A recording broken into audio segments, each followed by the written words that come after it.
And let's be honest, Trump just won. He won. Not only did he survive an assassination attempt, he stood up without knowing whether there were other shooters there. He stood up and faced the crowd and raised his hand and said, "Fight, fight, fight." That's it. You do that, you win. And by the way, I happen to notice that the crowd, which also didn't know whether there were other shooters, who watched Trump get shot in the face, they did not bolt. It wasn't like a fire in a theater, actually. They sat there, they watched him intently, and when he stood up, they applauded him, and many cried. Why is that? Because a brave leader gives his people heart. That's why. That's exactly why. So with that, Trump became president. I bet my house on it. And he defeated the Democrats. And on merit, by the way, not through the usual political scheming, "I'll trade you a Senate seat for your vote." No. He did it by being a man in a nation of people who weren't quite, just being honest, okay? He acted like a man, the kind of man I respect, and I think every person feels this way, every person, no matter what you think of Trump. Because leadership isn't actually all about, the way you talk. It's about how brave you are. That's what people want. They want a brave leader. That's what people want. They want a brave leader, and the entire world saw that bravery on display this past Saturday night, J13, not just from Trump,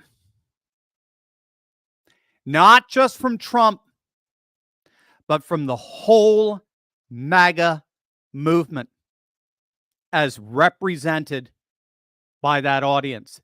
This is our moment, gang. This is our moment. President Trump has risen to the occasion, and seemingly without any of us realizing it, he has raised up us right along with him as well.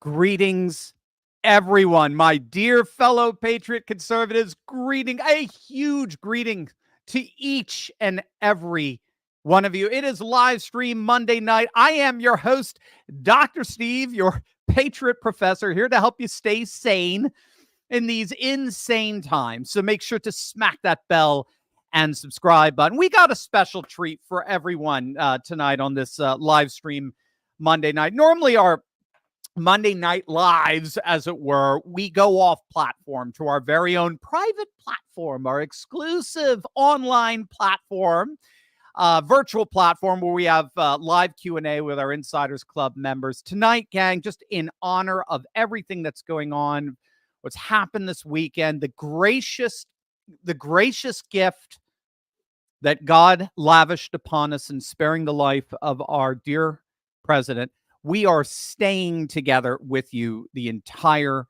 time tonight. We're going to have our entire live Q&A for the whole time here on YouTube and on Rumble and on Twitter and a whole host of other platforms, because frankly, gang, I just want to be with you tonight. I just want to be with each and every one of you. I want to be with the members of our whole audience tonight. So we are staying put. I've got a gift for all of you. I'm in the giving mood. I can't help it.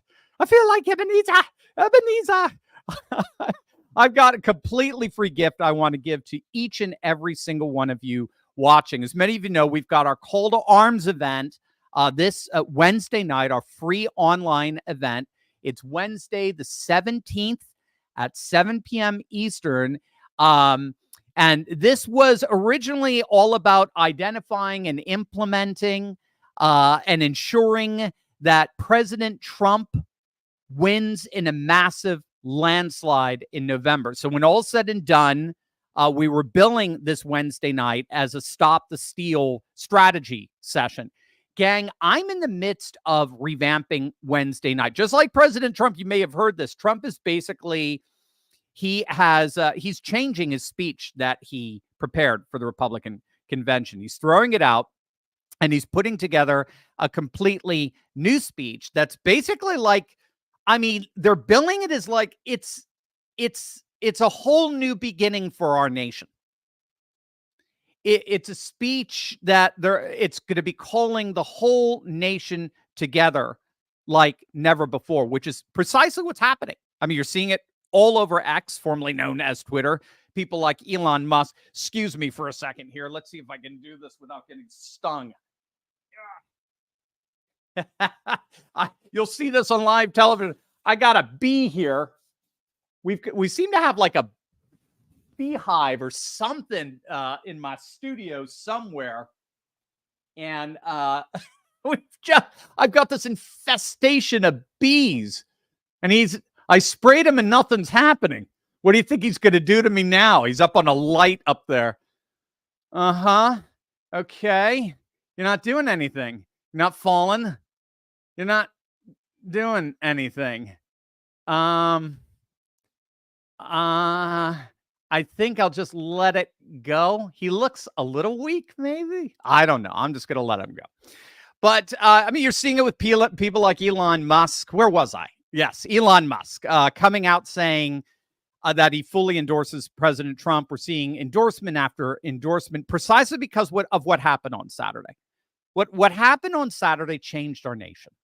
It changed Trump. That's the word we're getting. That Trump it basically had a very spiritual, born-again-like experience in that moment, which is common, as I understand it. That happened to Reagan after his assassination attempt.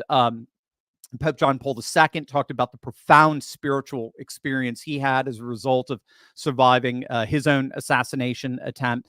So it looks like Trump is going through something very similar, and we're going to see a new Trump on Thursday night, which will almost certainly go down as the single most watched convention speech in political history, bar none. And he's going to use that unique moment in history to call our nation together like never before.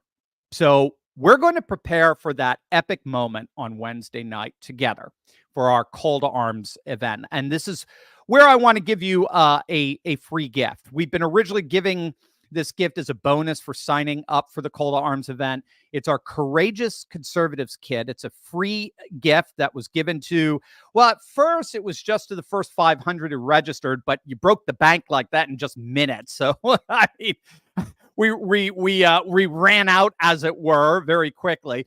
So we decided to extend this free gift to the next 55 who, the next 500 who registered. And then you did it again. And so I just want everyone to have this Courageous Conservatives kit for free so that you're equipped and ready to help bring about a landslide of epic proportions in November. So bottom line, gang, just click on that link below, or now we're even high tech here. You could just go to this. You could just scan this QR code here and register for our Call to Arms event. It's Wednesday night. Again, it's absolutely free. You just need to RSVP. And I'm going to send you our Courageous Conservatives kit as just my heartfelt gift to you. And you know what? I'm not even done. Click on that link or scan the QR code, RSVP for this event, and I'll send you as well my Courageous Conservatives book bundle, which includes a number of my books on Trump and a new conservative age rising all around us. It's my gift to you. I mean, everything, gang, is free. This is all to celebrate. All right. This is not to get complacent. That's what Wednesday night is all about. Wednesday night is all about not being complacent. Wednesday night is going to be about harnessing the absolutely magical energy that has erupted around our new President Trump, and by God's grace, I pray a new nation dedicated to faith, family, and freedom. So I know you got tons you want to talk about tonight. We've got, obviously, we've got Vice President JD Vance. It's official. JD Vance is the next VP. Can you even imagine what the VP debates are going to be like? I mean, can you even imagine? JD Vance was classmates with Vivek Ramaswamy. I mean, it's just, We'll talk about how important and significant of a choice for the VP that is. I think it's masterful and magnificent. We've, of course, got the continued fallout from J13, most especially the apocalyptic disaster that was the Secret Service. It really has a lot of people legitimately questioning what was really going on there. We got the classified documents case thrown out. Jack Smith is having a temper tantrum as we speak.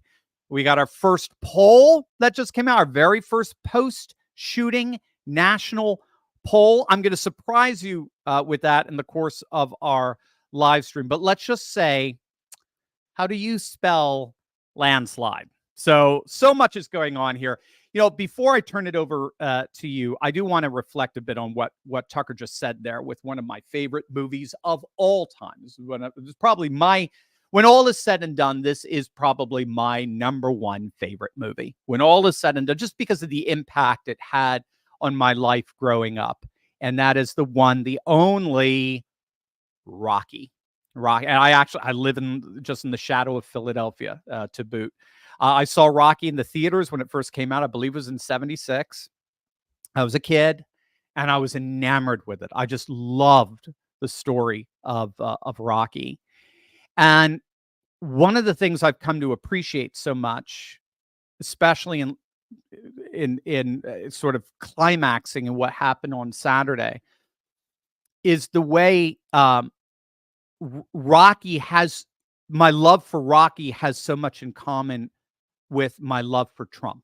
The reason why I love Trump so much, because President Trump and Rocky are together the iconic embodiments of the underdog outsider taking on the establishment, Hollywood glitz and glamour aristocratic elite. That's how you have to understand Apollo Creed in many ways. Apollo Creed represents sort of this Hollywoodification of sports and so on and so on, celebrity-ification of sport. I'll just put an ification at the end of everything.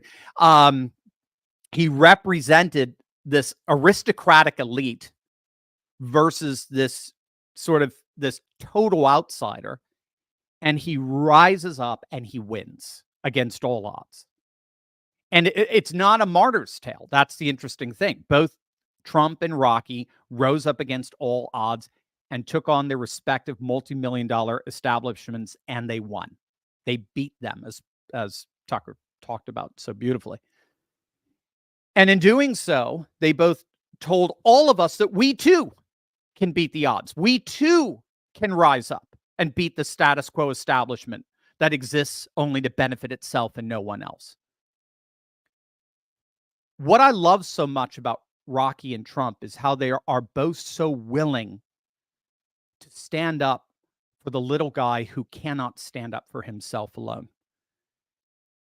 This is something that MSNBC and CNN and the Republican establishment, no one in there does anything for. Trump alone has been willing to stand, in terms of a national figure, has been willing to stand up to the bullies and defend the little guy. Those have been forgotten.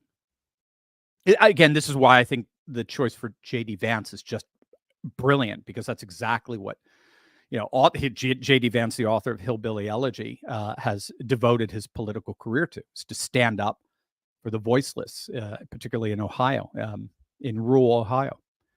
Trump is doing what no cable or news network organization or Republican or freaking Karl Rove is willing to do. He's doing what no corporatist globalist organization is willing to do. He is standing up for the little guy.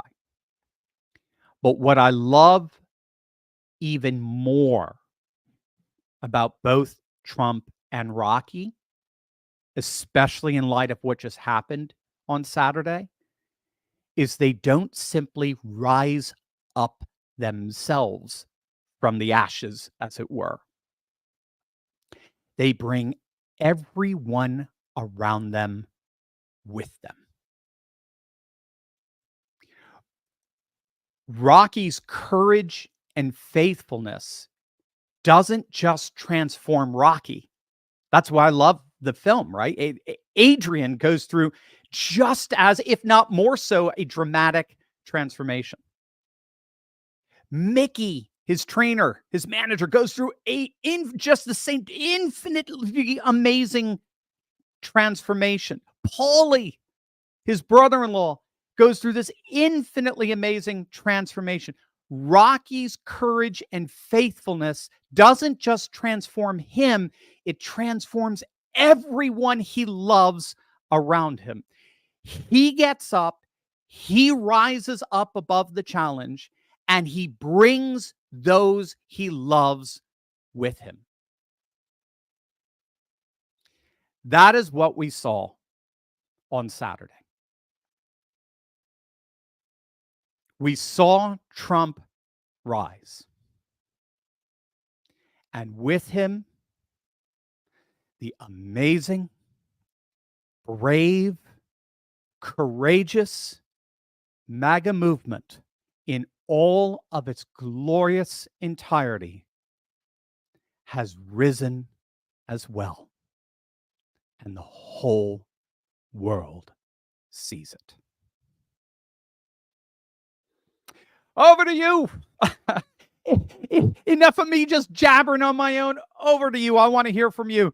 So what questions do we have here from our Insiders Club?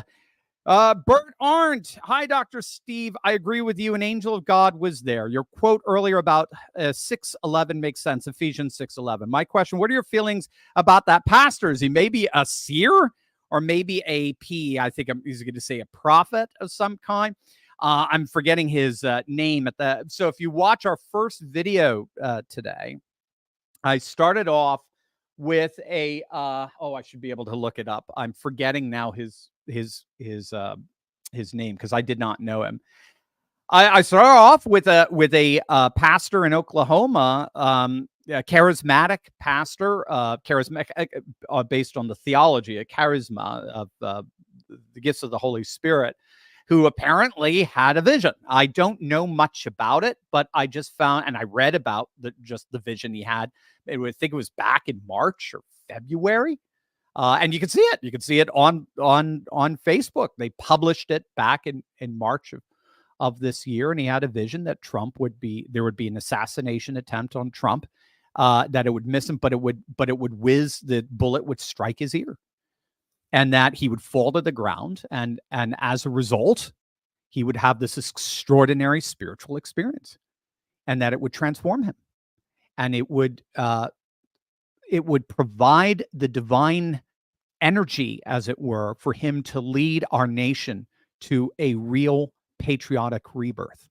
And he does foresee Trump winning in a landslide in November. So I just, to be honest with you, Bert, I was just floored by that. And I just thought, you know what? I mean, God is using his people right now in amazing ways. And I'm Orthodox. I'm Eastern Orthodox. So, I don't necessarily go with all of that. That's not in the periphery of my, that's not within the perimeters of my theology. But I don't mean to be, again, coy here, but then, screw my theology. I'm not going to limit the MAGA movement in accordance with my theological understanding. So I champion and love this MAGA movement, and everyone who's part of it is my family. So that's where I just thought it was an absolutely mind-blowing, yes, prophecy, for lack of a better term, vision, whatever you want to call it. That was uncannily similar to what actually happened on J13.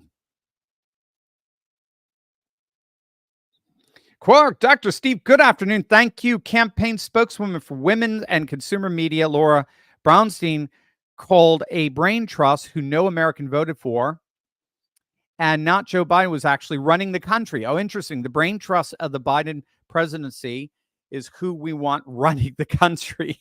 Brownstein said she listed Jill Biden, Vice President Kamala Harris as members of the brain trust and people that we want involved in our future thoughts. So I did come across this. it was something akin to, look, you're not voting for Biden, you're voting for a team, right? This is basically what Karine Jean-Pierre has been saying in some of these press conferences. We're a team. When they say who's running, because they've been asked who the heck is actually running this country. Well, there's the Biden administration is an entire team. Now, of course, they don't identify any particular person. All of this is an admission that Biden is a totally failed candidate. When you have 70%, 72% of the population saying, we do not want him running again. He should not be running. He cannot be president. His age and his cognitive ability is an issue that we find disqualifying. If that's the case, then you're going to have to defer to something else. So it's basically an admission that Joe has done. By the way, you'll notice we could talk about it if you guys bring it up, but you'll notice all of the calls to get rid of Joe have suddenly stopped. All the calls to get rid of Joe. The coup basically failed. Kamala is not going to be on that ticket, which, by the way, is actually good news for the Democrats. They don't realize it because Joe, among all we've talked about this endlessly, among the polling, you can't get around the data. All the polling shows he is the strongest they have, which shows you precisely how weak they are. He is the strongest they have, which shows you precisely how weak they are. So it's just an admission in the end that they've got nothing in terms of their candidate. Gator, do you think there was indoctrination done to the shooter since he was a Republican, but then started to donate to a demon rat group? I think they should look into that group. What say you? Yeah, it was, what was it? Act Blue, I think it was something like that. I shouldn't, absolutely verify that. I shouldn't say it out loud if I don't know, because I could disparage a good organization. I don't know. But I have a feeling this is going to be a lot like the trans shooter in Nashville. It's going to be a lot of cover up here. So they claim he's a Republican. You got to be careful with that in Pennsylvania. Pennsylvania closed primaries. I know. I live within 10 minutes away from the Pennsylvania border.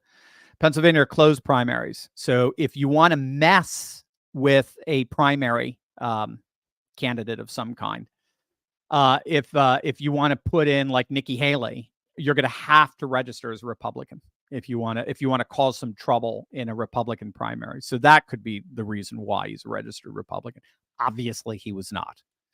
He was not a Republican. So I don't know. We're going to have to find out what on earth is going on. Right now, it's just, I'm very hesitant to say anything dogmatic about this shooter that obviously he is being very, very choreographed. It's being very choreographed what we are allowed to know right now.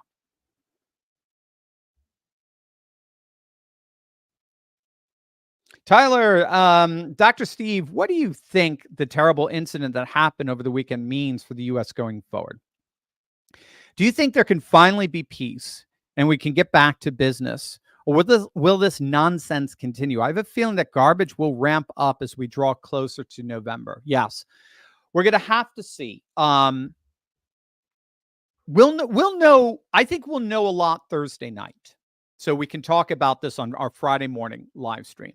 I think we'll know a lot based on the tone that Trump sets on Thursday night and the polls that start to come out. They'll have some flash polls. Don't pay much attention to those, but I think that if Trump reads this right, which he obviously will, this could be transformative. I'll use that word again for our nation. And I think a lot of people feel like they want to give Trump the chance. You have to understand, Trump is a fascinating candidate or character in the sense that most people think his presidency was a hands down success. You look at job approval for Trump's presidency versus job approval for Biden's presidency, and the discrepancy is double digits. People overwhelmingly believe Trump was the better president. Overwhelmingly. And that's been his pitch thus far. His pitch is, look, things were great when I was president. Biden came in and things have fallen apart. Vote for me and I'll make things great again. That's basically been his pitch. But, and again, this is just factually true, but most voters are very uncomfortable with his personality. They find him, they have all kinds of caricatures of him of being combative or crazy or a little bit over the top and all this sort of stuff. Whatever you want to call it, whatever you want to do.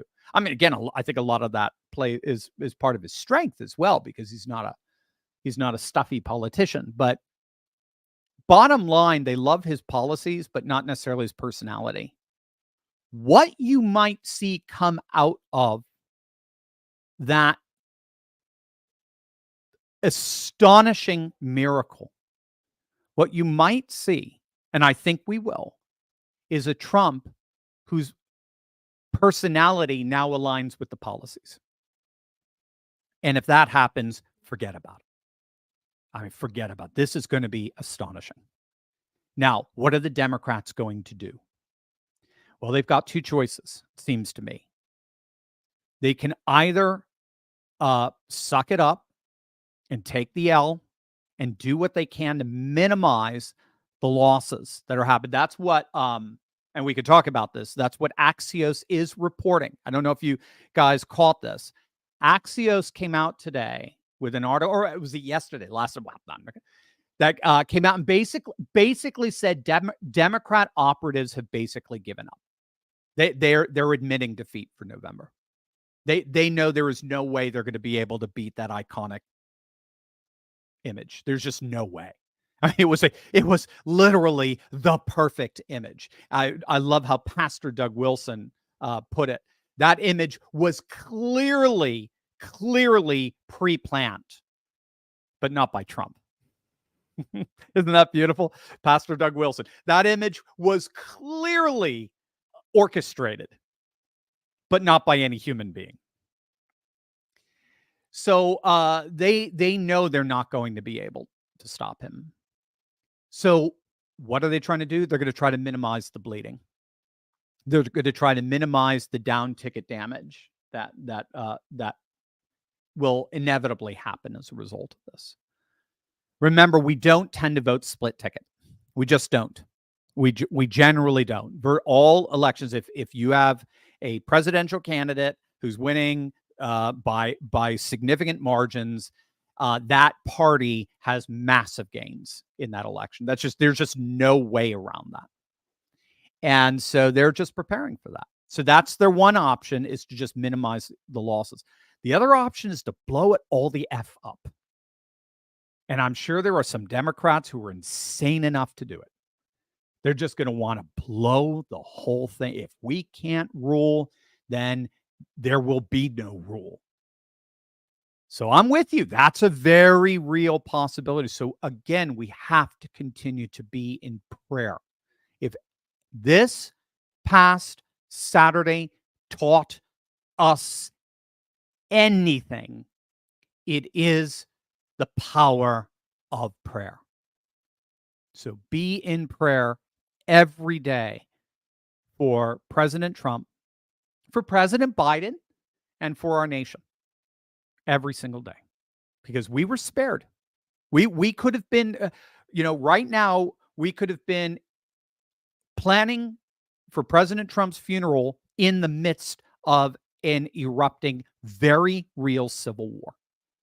It could have been that bad without the slightest bit of exaggeration.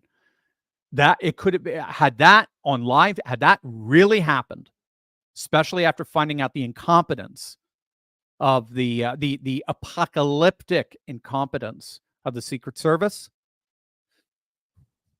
I shudder to think what we missed. It was we all dodged a bullet, for lack of a better term.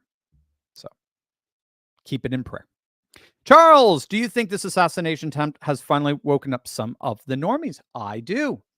And we've got some polling data on that. You guys want to hear about this? We do have our first post-shooting poll. It's from the Democracy Institute. That's Patrick Basham of the Democracy Institute. And I don't know, Mike, if you have that or not, that you can put it there. You go. Thanks for that. This is our first post-shooting poll. It's a survey of 1,000 likely voters. 20% said they are now more likely to vote for Trump after the shooting than they were before. 20%. It's now Trump up by almost 10. 9 points head-to-head, 10 when you factor in RFK. Now, keep in mind, conventions, Dick Morris was talking about this, conventions usually give a boost to the candidate of anywhere between 5 to 10 points. Can you even imagine what the polls are going to be like after that Thursday night speech, which, remember, more people are going to be watching than have ever watched a convention speech in political history. So he's starting the week, at least with this one poll. We tend to like to corroborate here. We like aggregates. We like averages, polling averages. But regardless, it's a snapshot. If he is starting the week with 20% of likely voters wanting to vote for him, and keep in mind, Trump's voters are not likely voters, right? We've talked about this a lot. Likely voters are primarily Biden voters.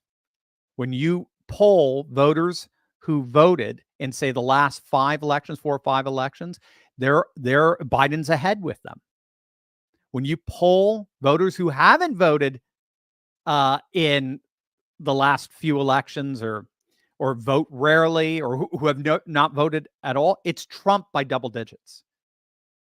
Now, the good news is he brings those what we call low propensity voters out in mass every time he's on the ballot. He did it in 2016, did it in 2020.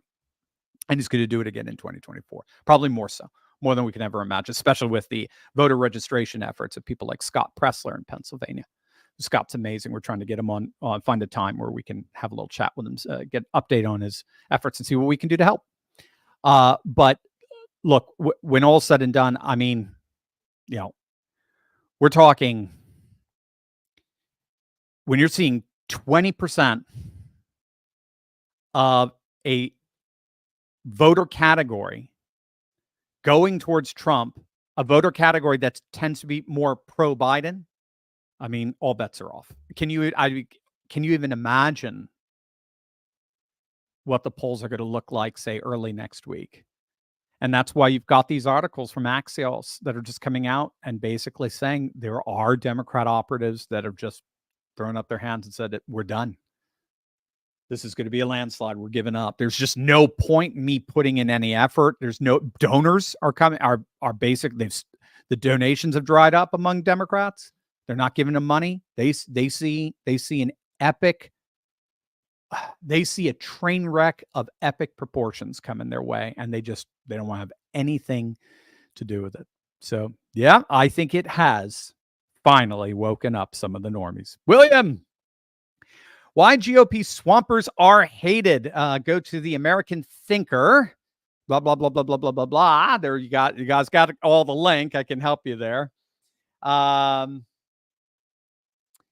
Let's see, Kevin Rubio. You're just giving some information here. Amazed how DC GOP is.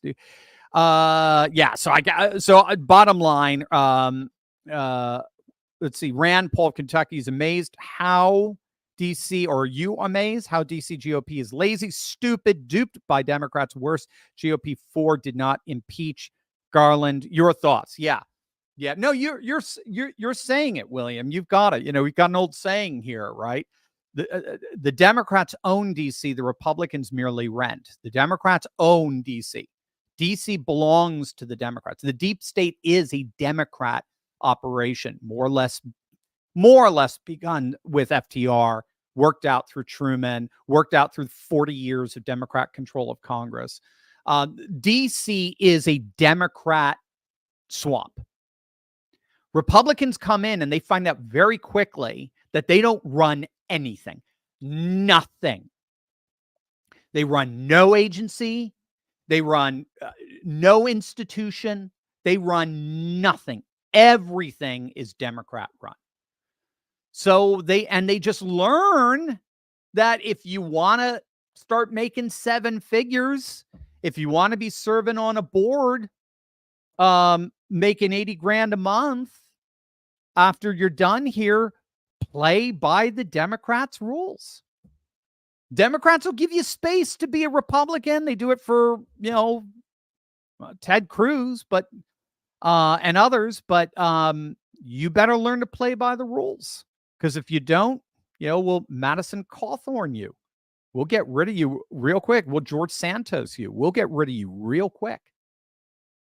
So it's a Republican. It's a Democrat town, and so that's why I think Trump has an amazing opportunity to change that, transform that. I mean, draining the swamp literally means basically root canaling the Democrat establishment in unelected Washington and replacing them with MAGA patriots when all is said and done. That's what it's going to require. And if he does that, then it switches. It's not just a Republican town, it's a MAGA town. And if it's a MAGA town, gang, at least at the federal level, we did it. And I think Trump would say it, we did it together. Terry, shouldn't Trump hire his own security, and shouldn't patriotic Americans demand that Pinkertons step in and conduct an investigation independent of government? I mean, of course, I think there needs to be one. Whether the government will allow that or not is a whole other question. Again, I think you're dealing with some Nashville shooter cover-up here. Should Trump hire his own security? So that's one of perhaps. As I understand, that's what Putin does. Putin hired his own security. It's his own that he makes sure he's approved of. And screened. He has his own screening process. He doesn't depend on government. There's going to be an investigation. But the real investigation will not begin until January 20th of 2025. Then you will see a very, very real investigation. But until then, I just think right now it's all just cover up at this point, and they're just trying to give us little crumbs here or there to satisfy our hunger for some action. But I don't expect really anything at all to come out of this as long as that team is in charge. Wendy, my husband says to remember the MAGA martyr, referring to the patriot who was killed Saturday. He gave the ultimate sacrifice, protecting the one thing every father protects, his family. Amen. Wendy, I've got him right here. Got him in my Twitter feed right here. So it's Corey, and I'm sorry if I don't know how to pronounce the name. Comperatori, Comperatore, Comperatori. A beautiful man, amazing man, and yes, he died protecting his family, his daughter, his wife. They've all tweeted out precisely that testimony, that confirmation that that's what he did. And I think he should be memorialized as a result of this. He is a martyr in that sense. He is definitely a MAGA martyr. I love that. I love that phrase. So yes, let's all keep him in our prayers, their family in our prayers. God have mercy on his soul. And I know he will. Old Polar, did you notice the left did not back off the rhetoric, but instead double down on it? I noticed. Yep. Already the clown, Karine Jean-Pierre, is saying, is doubling down on, yes, Trump is a threat to democracy. That's right. So yeah, no, they're going to double down on. At this point, outside of them actually trying to take the whole thing down, let's see. You've got a clip of that. Micah says we got a clip of that right after the shooting. Micah, give me a specific of what the clip is. Just let me know as I'm talking about it. Yeah, I mean, outside of like actual like burning it all down, I don't know. At this point, it almost seems to me we just want to ignore them. Oh yeah, okay, yeah. Why don't we do that? So Mike has said he's got a clip of CNN saying that Trump pumping his fist after just having his life flash before his very eyes, after just having an AR-15 bullet pierce his ear. CNN wanted to critique how we responded to that. Go ahead, Micah, roll it. I want to say there was one thing that when I watched the tape, I found odd because of all of the heated rhetoric.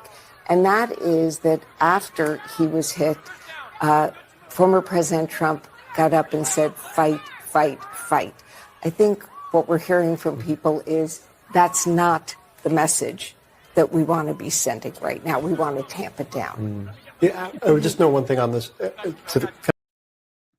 Yeah, that's right. We want to tap it down. Yeah, the Trump is Hitler crowd wants you to settle it down here. Wants to tone the rhetoric down. Yeah. The Trump is a fascist crowd. The Trump is a unique danger to democracy crowd. Wants you to just kind of tone things down. The J6 protesters were insurrectionist crowd. Wants you to tone things down. That's why we have 5 fingers. So at this point, I just say, let them, look, they're going to fulfill their job description when all said and done. Liberals are going to be liberals. Leftists are going to be narcissists are going to be narcissists. You just got to let them do their thing. If Trump reads this moment right, and I believe he is, clearly has by divine intervention, it's going to be a new Trump. It's going to be an unbelievably new moment in our nation's history by God's grace, if we all stay in prayer and if just God continues to lavish that kind of grace on us like he did at 6:11 p.m. on Saturday. Bob, will the attempt on Trump's life derail the Democrats' hope to replace Biden? Yes, it failed. It's done. I believe it is done. I'm reading a lot of reports that said, in effect, that the coup to get rid of Biden inside the Democratic Party has failed. The only thing that'll stop Biden at this point are the delegates. If the delegates turned around and didn't vote for him, so the ballots are going out to the delegates now via mail. They're being returned as we speak. I do believe, as things stand, the DNC rules do require that the delegates vote for the person they have been assigned to based on the voters. So I'm like, oh, so that's what it is. Yes, there are 2 Bs in here now. This is just crazy. So I probably have to call an exterminator. My, oh my, there are 2 Bs in here now. They're going to have to try to see if they can find some place where the bees are coming in. I don't know what they're doing. Lucky me. So anyway, yes, I think the only way Biden is not going to get this nomination at this point is if the delegates don't vote for him. But I think they are legally bound to vote for him. So there's just really no way around it. And as far as Democrats are concerned, that's it. People are not going to come out and vote for Biden. They weren't going to come out and vote for him before. They're certainly not going to come out and vote for him now. Rock Dog, Dr. Steve, so many people are concerned that JD Vance is going to be a number Mike Pence. What's your gut feeling? Not at all. I don't. I mean, I could be wrong. I mean, he could be a Judas.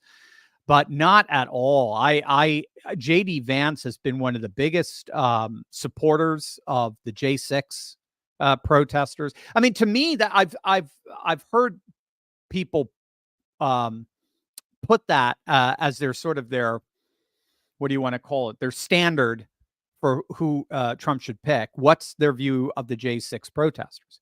Do they believe that they should all be immediately pardoned and released? JD Vance, as I understand, said absolutely to that. Because remember, those are JD Vance's voters, those rural, particularly white working class voters that he wrote about in his book, Hillbilly Elegy. So, oh gosh, these bees are, sorry guys. They're just, I'm going to try to stay, I'm going to try to stay focused as they're whipping around me here. Yeah. JD Vance is, I think, all you have to do is look at how the Fox News neocons are melting down over JD Vance right now. Karl Rove is flipping out over it. National Review crowd is flipping out over it. Well, not all of them. Not all of them. I should, what's his name? Doherty, I think was very, very happy about it. No, JD Vance is overwhelmingly anti-establishment.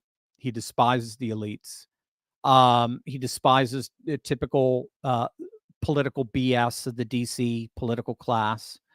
He's unapologetically America First nationalist. He is he is a stalwart against Ukraine aid, which for me is a huge thing because I don't want to see World War III. And he, his whole thing is he represents the forgotten men and women of America whose identities don't make it into the caste system of left-wing identity politics. So no, I think JD Vance was an excellent pick, personally speaking. And he's somebody the establishment fears. And so I believe he's good insurance for Trump.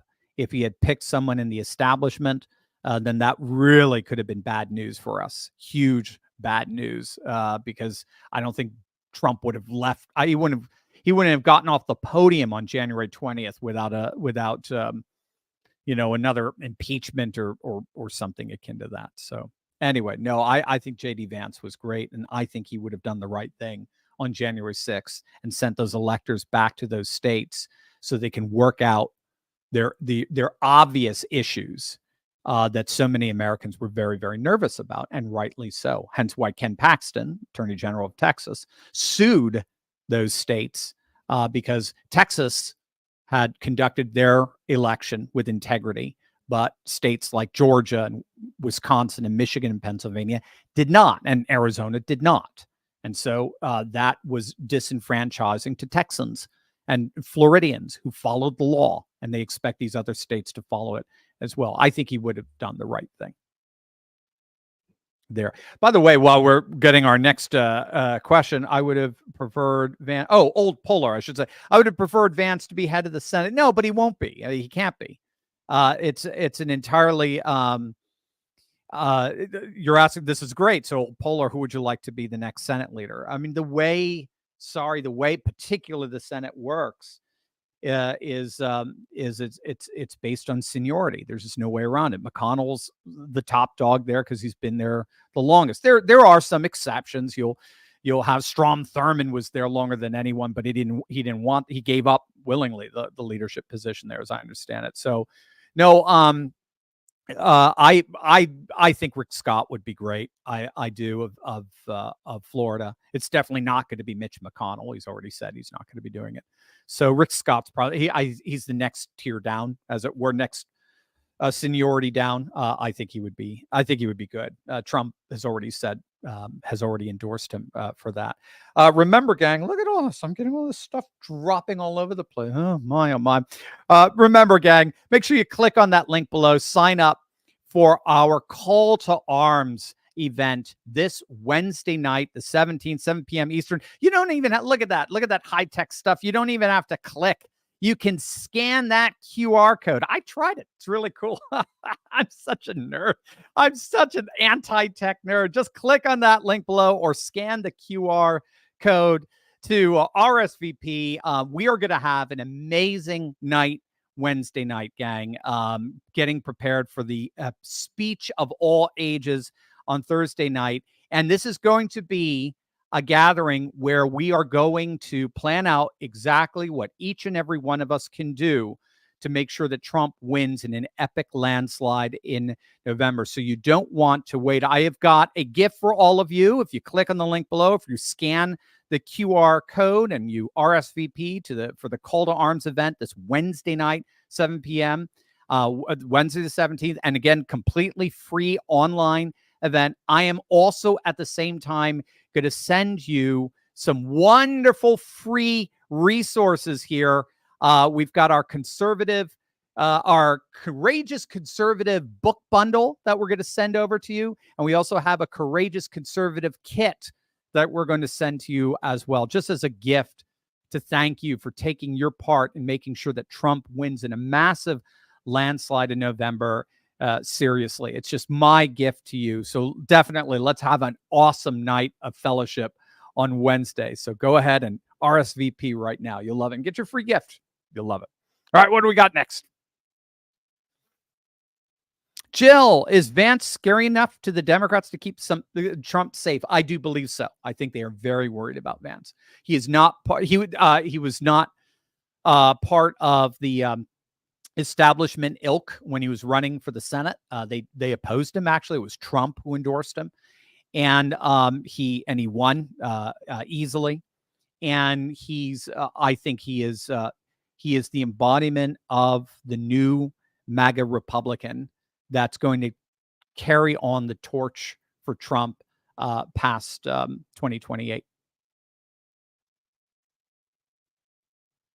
Catherine, Dr. Steve, can we start the lives every week with a word of prayer? I think the whole world needs our prayers. Thank you, Catherine. If you don't mind, let's see, Micah, put a note there to remind me that we can start the live streams, our Monday night lives each week with a word of prayer. Let's do that and keep our nation covered and bathed in prayer. Thank you, Catherine. We'll do that. Paul, in reference to Saturday's shooting, the Secret Service marksman had the shooter in his sights for over 3 minutes. I saw that, but was not allowed to open fire until after the assassin did. I don't know if that's true, Paul. We'll have to see. That I know a number of people have been saying that, but we'll have to see. And in my opinion, the deep state in league with the team commander wanted Trump dead and was hoping the shooter would take him out. When he missed, it was game over. Your thoughts? Okay, so yes, you're bringing up something that is very concerning to me as well. No question. I just want to make sure we're not going beyond the evidence here. The rhetoric should not go beyond the evidence here. So yes, as I understand it, Secret Service snipers had the shooter in their own line of fire for upwards of 3 minutes and did not fire. We are going to have to find out what on earth went wrong with that. There is one view out there that said that there's a possibility that there is a new Secret Service policy that you don't fire unless the shooter fires first. If that is the case, that is beyond insane, and anyone and everyone who either came up with that policy and or implemented it needs to be fired immediately. Period. End of discussion. And if not, prosecuted. So we'll have to see what the explanation is, because if that is the explanation, I mean, it's part of so many questions. Why on earth did it take law enforcement so long to respond to the concerns of the eyewitnesses, alerting them to the guy on the roof? Why did it take patriots on the ground to alert anyone about a guy on the roof 400 feet away in a sniper position? I mean, where was, as Dan Bongino's been asking, where was the infrared? Where was the helicopters? Where were the snipers? Weren't they? But didn't they? If they saw this guy on the roof with an AR-15 pointed towards Trump, and they didn't take him out, immediately. I mean, there's so many unanswered questions. one way of making sense of this, in my view, one way of making sense of this is that we actually have a combination of the confusing and the clear. We have a combination of the confusing and the clear. There is a very, very clear conclusion. I owe this to CIA analyst Larry Johnson. Really enjoyed his analysis of this. There's a very clear conclusion here. I mean, ironclad clear. Either the Secret Service was apocalyptically incompetent or the Secret Service was complicit. There's no other way of possibly looking at this. That could not possibly be more crystal clear here. We don't need the dithering morons in DC or in CNN to tell us anything different than that. The Secret Service detail was either apocalyptically incompetent or they were complicit. And the reason why we can arrive at a very clear conclusion like that, ironically, is because of all the confusion that surrounds what happened here. Again, keep in mind, there should not be a shred of confusion when it comes to protecting the former president and the presumptive future president of the United States. There should be no confusion. But there are so many questions, unexplained questions in all of this, that it does raise a very clear conclusion. And that is, of course, either they were apocalyptically incompetent or they were complicit.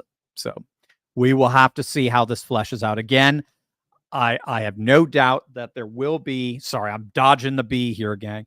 I have no doubt that there will be a full investigation beginning January 20th, 2025.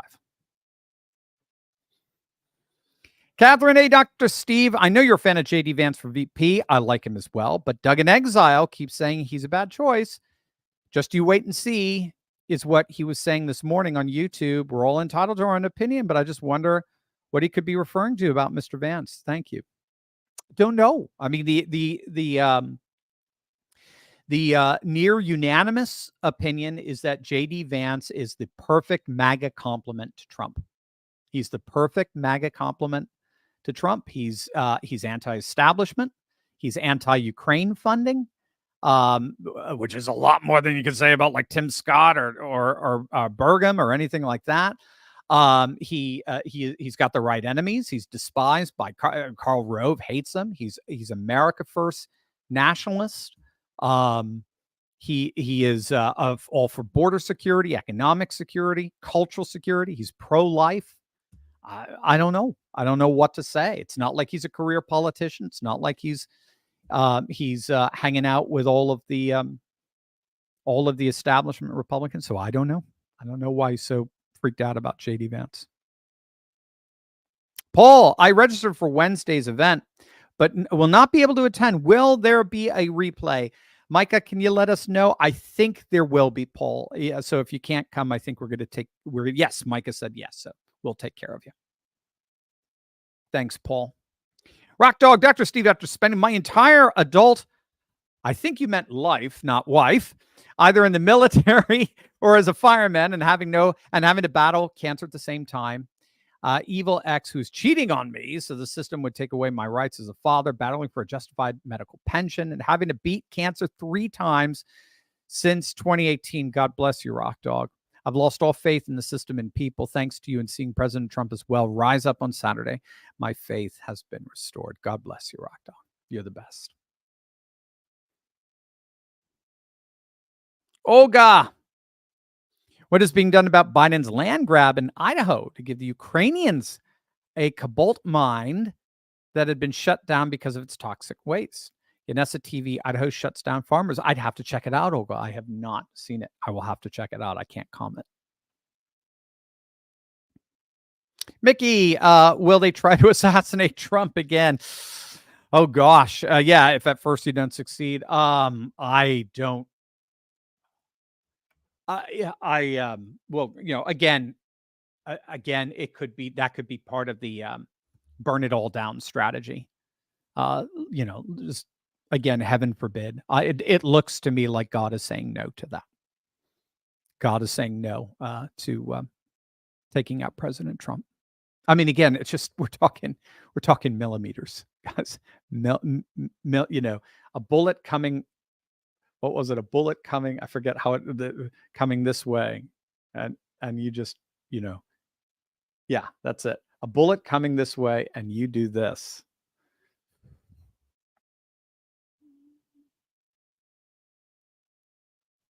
Deborah, in the Republican Party, or is Trump or his team offering financial support to Corey and Comportores, his family? Spelling, yeah, good question. I don't know the answer to that. I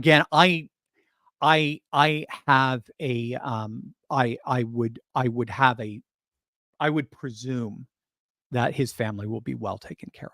I will presume. I know there was if I recall, there was a GoFundMe page that's raised hundreds of thousands of dollars for them. I think they were just trying to do some get like 7,000 or 10,000 for funeral costs, and I mean, it just the amount of money that came in was astronomical. So I have no doubt that his family will be taken very, very good care of, because that's what patriots do. Jeff, Dr. Steve, you could just put a Trump sign on the beehive and wait for deranged Democrat neighbor to get an unpleasant surprise. Laugh out loud. Just be sure to capture it on video. I love it, Jeff. Oh, I love it. That's right. Oh, man, that's what I should do. I love it. Put a Trump sign on there, and when they pull it off, that would be amazing. Thanks, Jeff. Aaron, why would we pick another white man as vice president to win new voters? How does JD Vance help us win new voters compared to Tulsi Gabbard or a black man? Yeah, Aaron, seriously, I just don't. I don't know. I think you're playing some different kinds of identity politics. I just. I mean, again, I guess it's a legit question, but I don't think that's the moment we're in. I honestly don't. I think we're beyond that. I think now Trump is all about building the legacy of MAGA beyond 2028. And he saw, rightly so, I think, JD Vance as the most faithful member of MAGA out there, and in terms of the viable candidates for him. He just saw Vance as the man who's going to take MAGA to the next level. I don't think he's even remotely thinking in terms of identity politics from that vantage point. And I don't think he has to. When you have polls coming out saying 20% of voters said 20% of voters saying, yeah, no, I'm more likely to vote for Trump now. I mean, again, because they love that kind of courage. They love that kind of fight, that kind of defiance in the face of death. They were astonished by it. Michelle, Dr. Steve, do you know why Vance was a never Trumper before? Yeah. Is he tight with the never Trumper rhinos? Was he tight at the never Trumper rhinos at the time? That's a concern for me still. Yeah. So the way Michelle put it. So no, I don't think so. Vance has proved, I think, his bona fides as a true populist. He was very concerned back in 2016, as I know many people were at the time. I had many close friends at the time who were very concerned. They thought Trump was a plant. They thought he was a Hillary Clinton Democrat plant. They thought he was a New York billionaire liberal who was deliberately trying to lead the Republicans to ruin in 2016. And doing it on behalf of the Clintons. So there were all kinds of photos of Trump and Hillary and Bill with their hands around each other, smiling, because they were socializers together. They socialites together. Trump wrote her a check, if I recall. He wrote plenty of checks for Democrats, but of course he said because he knew how the game was played. So this was before Trump proved his bona fides. Now that Trump has proved his bona fides, and they'll run these commercials. Trump doesn't seem to care. Yeah, they'll run the commercials showing that, JD Vance said, Trump is this, Trump is that, he's terrible, he's a Nazi, whatever. I don't know.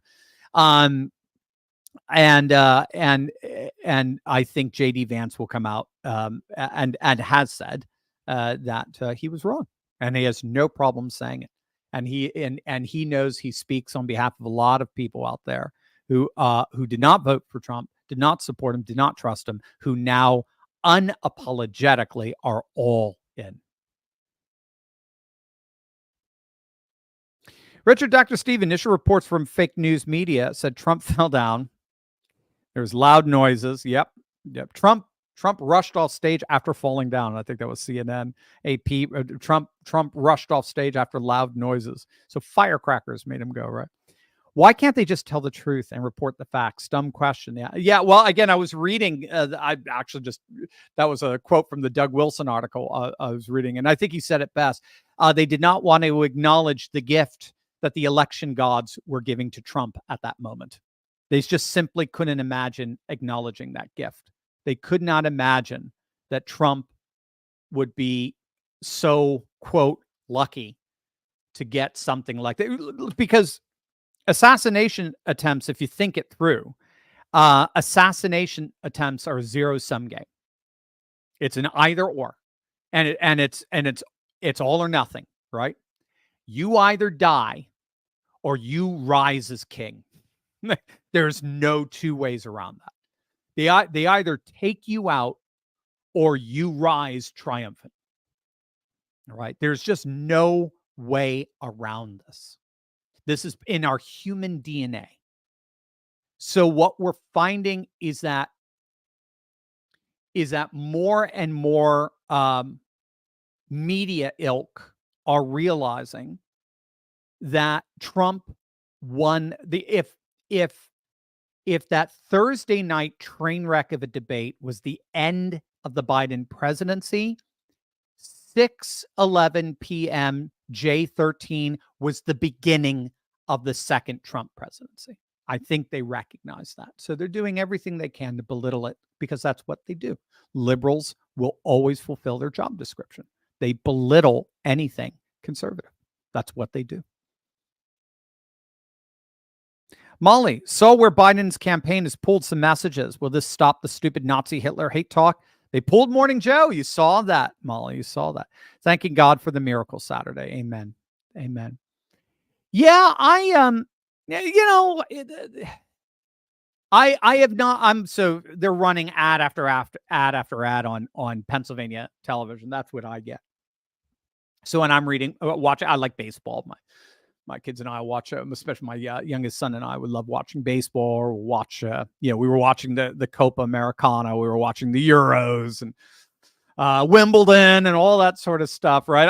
I think July the 4th was the strangest July the 4th I had this past one because I spent the day watching Wimbledon, following the British election and rooting for England in the Euros. So I was like, I don't know, I'm going through some kind of cognitive dissonance here.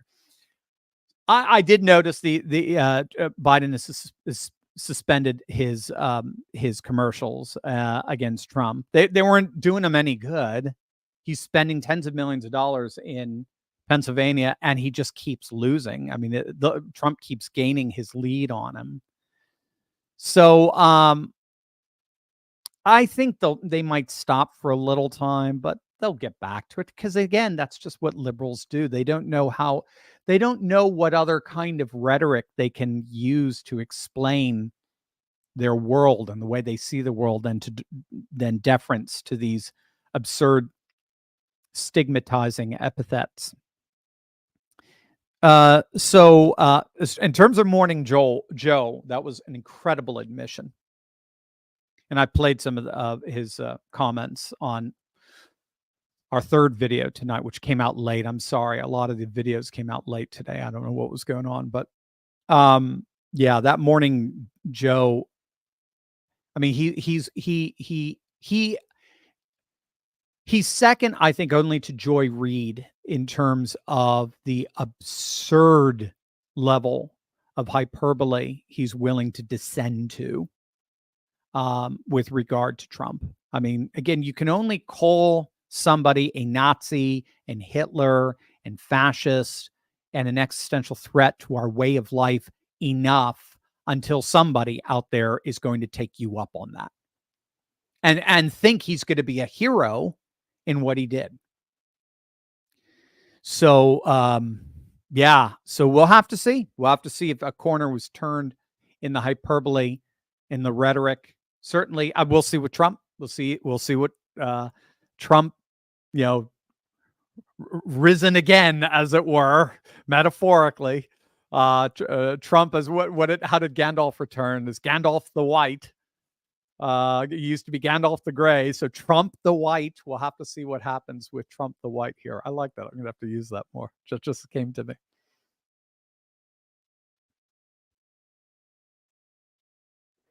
Raymond, I perfunctory investigation to who is the head, the USS, Ms. Kimberly. Okay, this is the Secret Service, so Kimberly Cheadle. Yeah.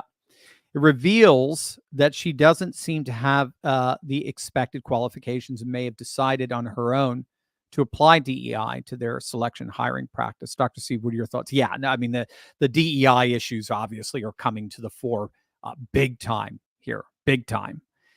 Some comments she made. She had a full interview with CBS talking about diversity, and 30% of their new Secret Service agents are all women, and blah, blah, blah. It was utterly grotesque in terms of its ideological absurdities, and she's going to have to resign. She does not belong in that position. Whatever happened on Saturday, the buck is going to ultimately stop up at the top. It ought to, and she should resign immediately or be fired. Oh, Mike is telling me that Cheadle issued a statement saying the buck stops with me, but then turned around and blamed local authorities for not securing the building where Crooks got shot from. Yeah. Let's go and blame local authorities for the what do you call it? For the job that we Secret Service gave to them to do. No, it's ultimately your job. You, Ms. Cheadle, you, the Secret Service, are responsible for securing everything. Everything. You don't farm it out to the locals. Sorry, you don't do. That's not to say that the locals aren't going to be used, but you're still responsible for it. Sorry, there's no way around it. Thanks, Micah, for that. Wendy, did anyone see what The View did today? Good question. I did not. Oh, I don't even know if I could stomach it. I don't even know. Oh, Micah, you've got the clip. All right, go ahead, Micah. Play the clip. We got the clip. To do that. And I also need to say, I hope that at some point in this country, we do have a conversation about what is happening, because we can't just react when it is our side. What was this again? It was, a 20-year-old lone wolf, white, whack job with easy access to a gun. And we have to have a conversation about that, because it wasn't a drag queen. It wasn't an immigrant. It wasn't a pissed off liberal woman. This keeps happening. And we need to react, not as left or right, not as Republicans or Democrats. We need to react as Americans. All right. And we need to ask better. Okay, I just want to add that the shooter, yes, it was a 20-year-old kitchen worker from nearby Bethel Park in Pennsylvania. According to a CNN report, a senior law enforcement official said that he bought 50 rounds of ammunition from a local gun store hours before the rally. Shouldn't that have been reported? Somebody buys a 20-year-old white guy? I mean, we've seen that many times now, young white men with guns, and nobody reported that he bought 50 rounds of ammunition? Well, there's also a post-mortem, as Alyssa said. Yeah, I mean, here we go again. These are the Trump is a Nazi crowd telling us how we have to tone down our rhetoric, and now they're deferencing to identity politics. I mean, it's just, again, it's the leftists are going to be leftists. There's just no way around it. And there, obviously, as you can see, there is no hope for our nation if they're in charge. That we will be forever imprisoned by these insane, absurd ideological categories that define leftist ideology. So there you go. Thanks a lot, Wendy, for making us all watch it. Old Polar, DEI in full display for Secret Service. Your thoughts? Absolutely. I think it's absurd. I think it's insane. How do you put a 5'4" woman in front of a 6'3" man to guard his body? Give me a break. It's absurd. It's nuts. It's absolutely nuts. And DEI is going to get people killed, and may even get presidents killed. It's absolutely absurd. This is part of, I hope we renew America as of November 5th. And as part of that, we destroy this DEI nonsense at the federal level. Rick, Dr. T, we keep hearing that Mr. Trump is a threat to democracy, but don't explain how. Yes. Well, just remember CNN's question at the debate to Biden. Do you believe that the supporters for President Trump, those who are going to vote for President Trump, are voting to end democracy? They're voting for someone who's a threat to democracy. Just let that hit you. Talk about a square circle. I mean, the contradiction in terms is beyond insane. So, yeah, but they don't explain how. No, of course not. I mean, Trump left office. I mean, again, it's another way of putting it. Another way of putting it is they're saying something they cannot possibly know. So when you say Trump is a threat to democracy, you can't possibly know that. He wasn't when he was a president. He left office. He left on January 20th. He packed his bags and he left.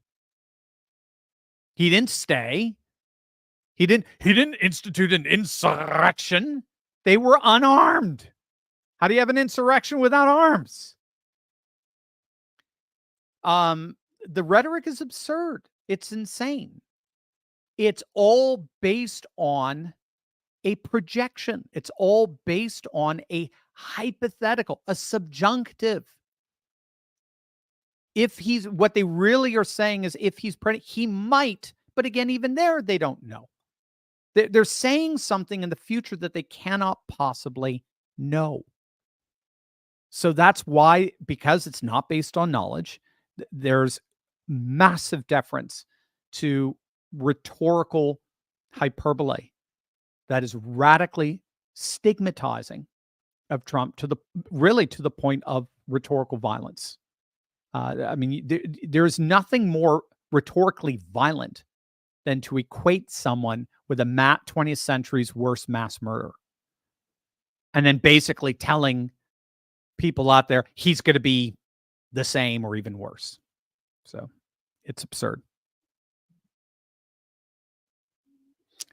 Alexis, if election integrity can't be secured, what's to stop the deep state from stealing another election? All right. So Alexis, you have to come Wednesday night. That's for sure. Because we're going to be talking about that on Wednesday night.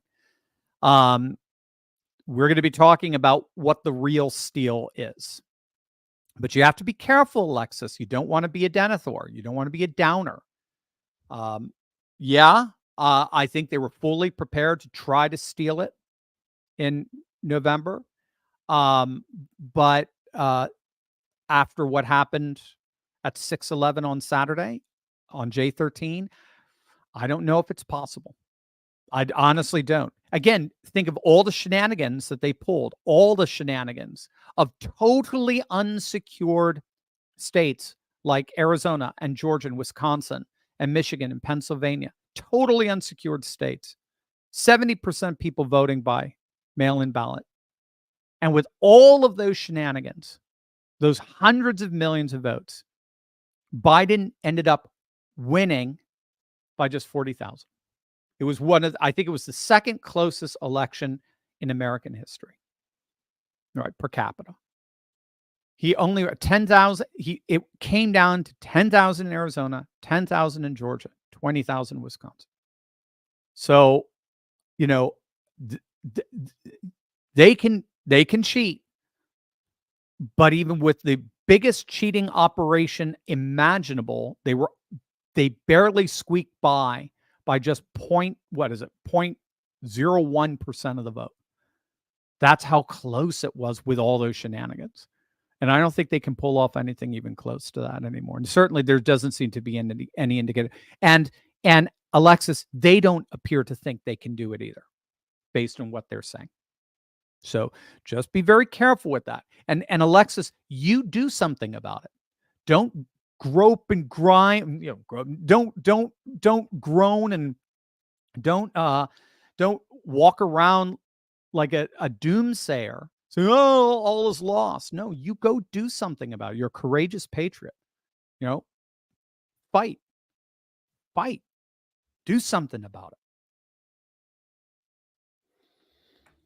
All right, one more. Do we have one more? Was that it? Oh, Joe Bro, did you see the popular liberal streamer Destiny have an absolute meltdown, calling for those who support Trump to be shot and laughing at the attendee being shot, saying he deserved it? Yeah. I've only seen Destiny when he attempted to try to take on Jordan Peterson. It wasn't pretty. When he, I think he was on I don't know, I think it was a Piers Morgan program or something like that, and I just saw him spouting his absurdities. Yeah, no, I mean, liberals are going to be liberals. I mean, I just don't know what else to say. Liberals are going to be liberals. And you just have to realize there's liberalism amputates us from the classical virtues, because they see the virtues as, rooted in religion and all kinds of superstitions or whatever, right? But liberalism is all about liberating us from the past, from religious society, from whatever, from all of our traditions, our customs. And in the process, they are morally melting. In the process, they have no basis whatsoever to defend their morals. Morality is historically rooted in eternity. And eternity, ironically, is its own defense. Eternity is the necessary precondition. It's the foundation for any defense of any particular thing. It's the necessary precondition for the intelligibility of morality itself. Something is right or wrong because it's rooted in the eternally right and wrong, not because somebody came up with a good opinion on things, not because we used our reason. Yeah, a lot of good that does. So, I mean, in many ways, liberals are just sort of melting here. And I just think that in the end, we're seeing the fruit of it with comments like that. That's just sort of, that's a moral meltdown. It's an epistemological meltdown. It's very difficult to look at and not, frankly, feel sorry for it. So, gang, with that, I am going to head out and see what I can do about these bees that are flying all around me. I love you guys. It was my honor just to hang out with you tonight and just do our live Q&A. Again, just click on that link below or scan that QR code and register for our Call to Arms event. That's Wednesday, July 17th, 7 p.m. Eastern. It is absolutely free, and we're going to have an amazing night with some guests and the like to show you what you can do personally to make sure Trump wins in November. I love you guys. God bless.